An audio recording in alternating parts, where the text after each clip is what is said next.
जवाब नहीं दिया। देखिए, पोस्टल बैलेट की जो स्कीम है उसका रूल है 54A which was introduced in 1964 in the act. उस समय में बहुत सारे पोस्टल बैलेट्स नहीं थे। उस समय में सीनियर सिटीजन्स नहीं थे, पीडब्ल्यूडीज नहीं थे, ईटीपीबीएस भी उस तरीके का नहीं था। तो धीरे धीरे संख्या बढ़ रही है और for an inclusive election it is necessary that we extend this facility. जैसे पिछली बार आप ही ने कहा था कि आप लोगों को ये फैसिलिटी नहीं है, हमने जाके एनेबल की।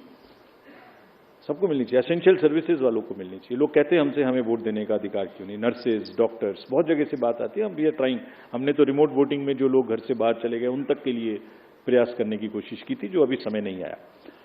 तो ये जो एक्ट कहता है, जो रूल कहता है, वो क्लियर कहता है कि postal ballot counting will start first. So on all centres in the country it will start first, no doubt about it.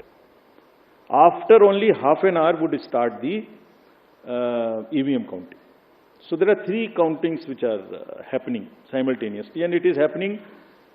It happened in 2019. It happened in all the 2022 elections of the states held thereafter. It happened yesterday also in case of Arunachal and Sikkim. हम mid course नहीं बदल सकते कुछ भी। और क्यों नहीं बदल सकते? Because it is compliant with the rule.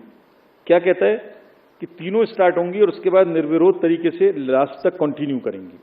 Postal की तरह चलेगा, ईवीएम की तरह के चलेगी। जैसे ईवीएम खत्म होगा वैसे ही 5 वीवीपैट की पर्ची का गिनना शुरू हो जाएगा।